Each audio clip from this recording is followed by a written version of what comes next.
നമസ്കാരം. ഉപനിഷത്ത് സെഷനിലേക്ക് വീണ്ടും ഏവർക്കും സ്വാഗതം. നമുക്ക് ആദ്യം മെഡിറ്റേഷൻ ചെയ്യാം. കണ്ണുകൾ അടച്ച് ശാന്തമായിരിക്കും. ഭൂമി മാതാവിനോടും സർവചരാചരങ്ങളോടും അന്തരീക്ഷത്തോടും കൃതജ്ഞത രേഖപ്പെടുത്തും.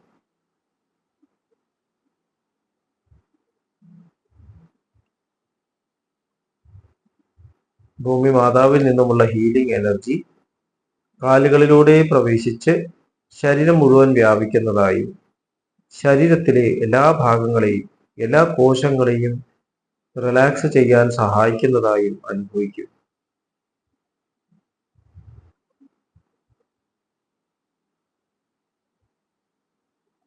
ഇപ്പോൾ ശരീരം പൂർണ്ണമായും റിലാക്സ്ഡ് ആയി.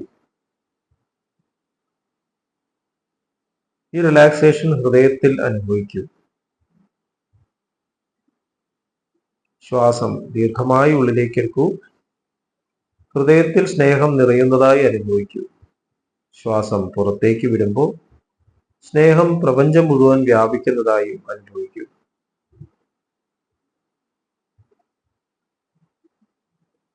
ഹൃദയത്തിൽ കുടികൊള്ളുന്ന സ്നേഹത്തിന്റെ സ്രോതസ്സിൽ നിന്നും ഉദ്ഭവിക്കുന്ന ദിവ്യപ്രകാശം മനസ്സിനെ ആകർഷിക്കുന്നതായി അനുഭവിക്കൂ. ആ ദിവ്യപ്രകാശത്തിൽ ധ്യാനം ആരംഭിക്കൂ. മനസ്സിൽ ചിന്തകൾ വരുന്നുണ്ടെങ്കിൽ മൃദുവായി അവയെ അവഗണിക്കുക. ദിവ്യപ്രകാശത്തിൽ ധ്യാനം തുടരുക. Please start meditation.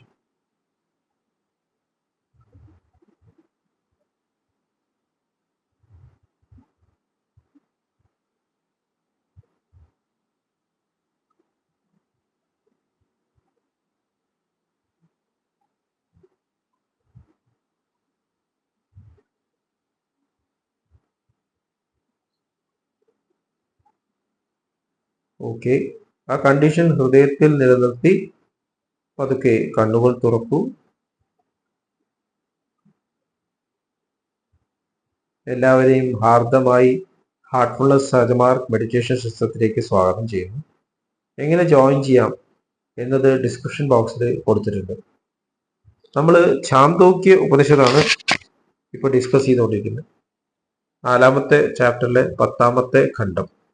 ബ്രഹ്മം ജീവൻ ആനന്ദം ആകാശം എന്ന നിലയിൽ. വോയിഡ് എന്നാണ് ഇംഗ്ലീഷിൽ ട്രാൻസ്ലേറ്റ്. അതിന് ശൂന്യത എന്നുള്ള അർത്ഥം പറയാം, ആകാശം എന്നുള്ള അർത്ഥം പറയാം. 1ാമത്തെ ശ്ലോകം. ഉപകോശലോഹ വൈ കാമലായന സത്യകാമേ ജാബാലേ ബ്രഹ്മചര്യമുവാസ തസ്യ 12 വർഷാണ്യ അഗ്നീൻവഷ്ടിശ്ചാര സഹ സ്മാന്യാനന്ദവേ അന്തേവാസിന സമവർത്തയം സ്തംഭ സ്മൈവ ന സമാവർത്തയതി. അപ്പോൾ ശരിക്ക് ഉപകോശല കാമലായനൻ വിശുദ്ധ ജ്ഞാനത്തിന്റെ ശിഷ്യനായ സത്യകാമ ജപാലയുടെ കൂടെ വസിച്ചു. പുത്രൻ 12 വർഷം അവന്റെ അഗ്നികളെ ശ്രദ്ധിച്ചു. അതിനുശേഷം മറ്റു ശിഷ്യന്മാരെ വീട്ടിൽ പോകാൻ അനുവദിക്കാറുള്ളൂ. അദ്ദേഹം അവനെ തിരിച്ചു പോകാൻ അനുവദിച്ചില്ല. തം ജായോവാച തപ്തോ ബ്രഹ്മചാരി കുശലമഗ്നീൻ പരിചചാരീന്മാ ത്വാൻഗ്നയഃ പരിപ്രവോചം പ്രബ്രഹ്മസ്മാ ഇതി തസ്മൈ ഹാപ്രോചൈവ പ്രവാസാം ചക്രേ. അദ്ദേഹത്തിന്റെ ഭാര്യ അദ്ദേഹത്തോട് പറഞ്ഞു, വിശുദ്ധ ജ്ഞാനത്തിന്റെ ശിഷ്യൻ അവന്റെ തപസ് ചെയ്തു. അവൻ അഗ്നി നല്ലതുപോലെ പരിചരിച്ചു. അഗ്നികൾ അവനെ പഠിപ്പിക്കുന്നത് നിങ്ങൾക്ക് മുമ്പേ അറിയാതെ ഇരിക്കട്ടെ. അവനെ സ്വയം പഠിപ്പിക്കൂ. പക്ഷേ അവൻ പറയാതെ ഒരു യാത്രയ്ക്ക് ഇറങ്ങി. സഹ വ്യാധിനാനശിതും ധദ്രേ തമാചാര്യജായോവാച ബ്രഹ്മചാരിൻ ദശാന കിന്നു നാശ്നാസീതി സ ഓവാച ബഹവ ഇമേസ്മിൻ പുരുഷേ കാമാ നാനാന്യയാ വ്യാധിഭി പ്രതിപൂർണോസ്മി നാശിഷ്യാമിതി. അപ്പോൾ രോഗം കാരണം അദ്ദേഹം, അതായത് ഉപകോശലൻ, ഭക്ഷണം ഉപേക്ഷിച്ചു. ഗുരുവിന്റെ ഭാര്യ അദ്ദേഹത്തോട് ചോദിച്ചു, വിശുദ്ധ ജ്ഞാനത്തിന്റെ ശിഷ്യ, ഭക്ഷിക്കൂ, എന്തുകൊണ്ടാണ് അങ്ങ് ഭക്ഷിക്കാത്തത്? അപ്പോൾ അദ്ദേഹം പറഞ്ഞു, ഈ വ്യക്തിയിൽ അനേകം ആഗ്രഹങ്ങൾ ഉണ്ട്. ഞാൻ രോഗാതുരനാണ്, ഞാൻ ഭക്ഷണം കഴിക്കില്ല. അഥ ആഗ്നയ സമൂദിരേ തപ്തോ ബ്രഹ്മചാരി കുശലം ന പര്യചാരിദാസ്മൈ പ്രബ്രവാമേതി തസ്മൈ ഹോചു. അപ്പോൾ അഗ്നികൾ പരസ്പരം പറഞ്ഞു, വിശുദ്ധ ജ്ഞാനത്തിന്റെ ശിഷ്യൻ അവന്റെ തപസ് ചെയ്തു, അവൻ ഞങ്ങളെ നല്ലവണ്ണം പരിചരിച്ചു, നമുക്ക് അദ്ദേഹത്തെ പഠിപ്പിക്കാം. പ്രാണോ ബ്രഹ്മ ഖം ബ്രഹ്മേതി സഹോവാച വിജാനാമ്യഹം പ്രണോ ബ്രഹ്മ ഖം ച ന വിജാനമിതി തേ ഹോചു യദ്വാവ ഖം യദേവ ഖം തദേവ കാമിതി പ്രാണം ച ഹാസ്മൈ തദാവാശം ചോചു. അതിനുശേഷം അവർ അദ്ദേഹത്തോട് പറഞ്ഞു, ബ്രഹ്മൻ ആണ് ജീവൻ, ബ്രഹ്മൻ ആണ് ആനന്ദം, ബ്രഹ്മൻ ആണ് ആകാശം. അതിനുശേഷം അദ്ദേഹം പറഞ്ഞു, ബ്രഹ്മം ജീവൻ തന്നെയെന്ന് മനസ്സിലാക്കി, പക്ഷേ ആനന്ദവും ശൂന്യതയും, അതായത് ആകാശവുമാണെന്ന് മനസ്സിലായില്ല. അവർ പറഞ്ഞു, ആനന്ദം തീർച്ചയായും ആകാശം തന്നെ, ആകാശം ആനന്ദം തന്നെയാണ്. എന്നിട്ട് അവർ ജീവനെയും ആകാശത്തെയും കുറിച്ച് വിശദീകരിച്ചു. ആധ്യാത്മിക യാത്ര ശിഷ്യൻ ഗുരുവിലൂടെ നടത്തിക്കൊണ്ടിരിക്കുകയാണ്.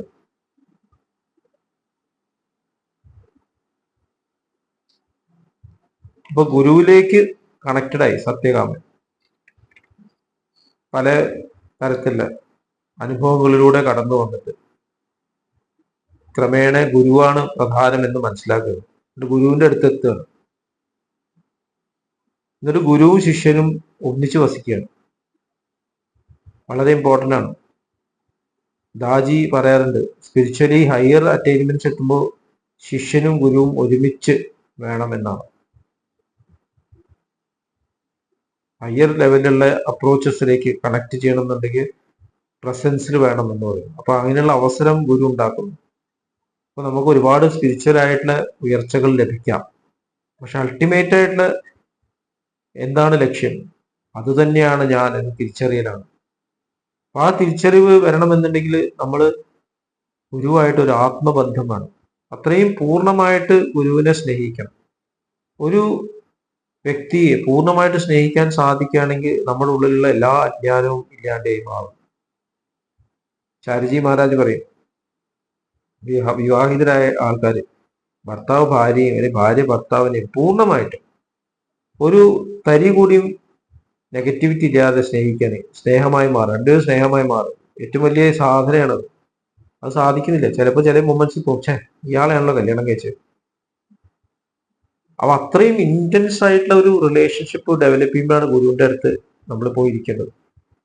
ചാരുജി മഹാരാജ് പറയും, ഗുരുവിന്റെ അടുത്ത് ഫിസിക്കൽ പ്രസൻസിൽ പോകുമ്പോൾ ശ്രദ്ധിക്കണം. നമ്മൾ അത്രയും അഡ്വാൻസ് അല്ലെങ്കിൽ ചിലപ്പോൾ ഗുരുവിന്റെ മെറ്റീരിയൽ ആയിട്ടുള്ള സ്വഭാവങ്ങൾ കാണുമ്പോൾ നമ്മൾ പിന്തിരിഞ്ഞു പോകും. ബാബുജി മഹാരാജിനെ കണ്ടിട്ട് ചിലർ പിന്തിരിഞ്ഞു പോയവരുണ്ട്. ഇദ്ദേഹമാണ് മാസ്റ്റർ. സാധാരണ നമ്മൾ ആചാര്യ എന്ന് പറയുമ്പോൾ ഒരു വലിയ ആശ്രമം, കാഷായ വസ്ത്രമൊക്കെ ധരിച്ച് സംസ്കൃത ശ്ലോകങ്ങളൊക്കെ ചെല്ലുന്ന ഒരു പണ്ഡിതൻ. ബാബുജി മഹാരാജ് ഇതിന്റെയൊക്കെ നേരെ ഓപ്പോസിറ്റാണ്. പലർക്കും അത്ഭുതം തോന്നിയിട്ടുണ്ട്. അപ്പൊ ഗുരുവിന്റെ അടുത്ത് എത്തണമെന്നുണ്ടെങ്കിൽ നമ്മൾ അത്രയും പ്രിപ്പയർഡ് ആവണം. അപ്പൊ സത്യകാമൻ അത്രയും പ്രിപ്പയർഡ് ആയിട്ടാണ് അദ്ദേഹത്തിന് ഗുരുവിന്റെ അടുത്തേക്ക് എത്തുന്നത്. എല്ലാ തരത്തിലുള്ള അറിവും നേടി സത്യകാമൻ എത്തി. പക്ഷെ എന്നിട്ട് സത്യകാമൻ വിട്ടുപോയി എന്നാണ്. തീർത്ഥാടനത്തിന് പോയി. അവൻ പറയാതെ ഒരു യാത്രയ്ക്ക് പോയി. അപ്പൊ ഗുരു സ്വയം കറക്റ്റ് ചെയ്യാണെന്നാണ് മനസ്സിലാക്കുന്നത്. അപ്പൊ നമ്മൾക്ക് ഒരാളില് പൂർണ്ണത കാണിക്കാൻ സാധിക്കുന്നില്ല.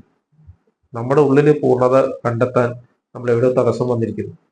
മഹാത്മാഗാന്ധിജിയുടെ തത്വമാണ് സത്യാഗ്രഹം. പുറത്തു നടക്കുന്ന പ്രശ്നങ്ങളുടെ കാരണം ഞാനാണ്, അതുകൊണ്ടാണ് ഫാസ്റ്റിംഗ്. എന്തുകൊണ്ടാണ് ഇങ്ങനെ സംഭവിക്കുന്നത്? എന്തുകൊണ്ടാണ് അഹിംസ വിജയിക്കാത്തത്? എന്റെ പേഴ്സണൽ പരാജയം. അഹിംസ ഒരിക്കലും പരാജയപ്പെട്ടില്ല, ആ തത്വം ഒരിക്കലും പരാജയപ്പെട്ടില്ല, സത്യം ഒരിക്കലും പരാജയപ്പെട്ടില്ല. പരാജയം എന്റെയാണ്. അപ്പൊ എനിക്ക് സ്വയം കറക്റ്റ് ചെയ്യേണ്ട ആവശ്യം, ഞാൻ കുറച്ചുകൂടി ഷാർപ്പായിട്ടുള്ള ഇൻസ്ട്രുമെന്റ് ആയിട്ട് മാറണം. അപ്പൊ കൂടുതൽ കൂടുതൽ സെൽഫ് കറക്ഷൻ, ഇൻട്രോസ്പെക്ഷൻ, ഇന്നർ വോയിസിലേക്ക് കണക്ട് ചെയ്യുക. ഇതൊക്കെ മഹാത്മാഗാന്ധിജിയുടെ ജീവിതത്തിന്റെ ഭാഗമായിരുന്നു. അപ്പൊ അതാണ് ഇവിടെയും കാണുന്നത് എന്നാണ് തോന്നുന്നത്. അപ്പോൾ ഗുരുനാഥൻ സ്വയം ഫാസ്റ്റ് ചെയ്യാൻ തുടങ്ങുന്നു.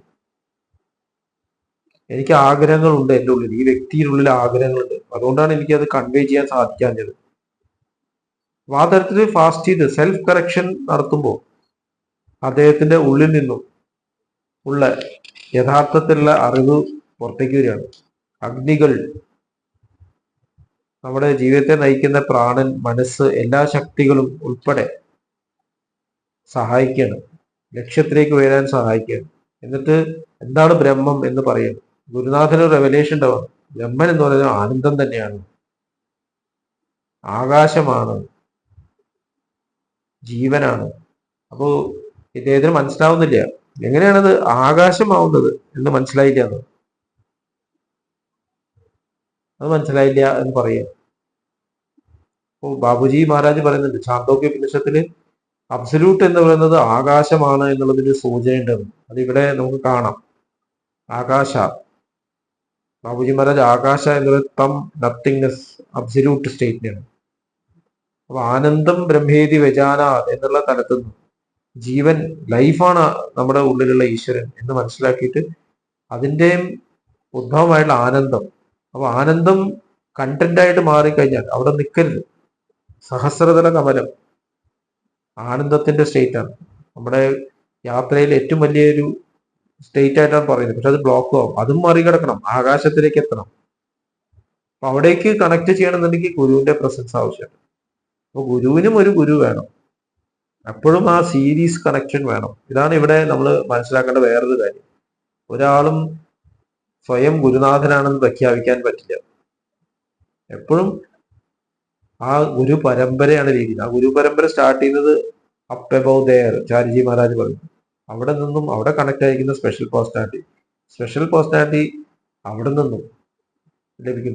അബ്സല്യൂട്ട് ഹ്യൂമിലിറ്റിയാണ് സ്പെഷ്യൽ പേഴ്സണാലിറ്റി. അപ്പൊ നമ്മളും ആ ക്വാളിറ്റി നമ്മുടെ ഉള്ളിൽ കൊണ്ടുവരണം. നമ്മൾ ഒരിക്കലും ഞാൻ ആയി എന്ന് ചിന്തിക്കരുത്. അങ്ങനെയാകുമ്പോഴാണ് നമ്മുടെ മുമ്പിൽ നിന്നും ആൾക്കാർ അപ്രത്യക്ഷം, നമ്മുടെ ഉള്ളിൽ ഈഗോ പ്രത്യക്ഷപ്പെടുമ്പോൾ നമുക്ക് ഇൻഫ്ലുവൻസ് ഉണ്ടാക്കാൻ സാധിക്കില്ല എന്നതും ഈ ചാന്തോക്യ ഉപനിഷത്ത് നമുക്ക് മനസ്സിലാക്കാൻ സാധിക്കും. ഇത്രയും പറഞ്ഞുകൊണ്ട് ഇന്നത്തെ ഡിസ്കഷൻ ഇവിടെ അവസാനിപ്പിക്കാം. അടുത്ത സെഷൻ വരെ വിട വാങ്ങുന്നു. നന്ദി, നമസ്കാരം.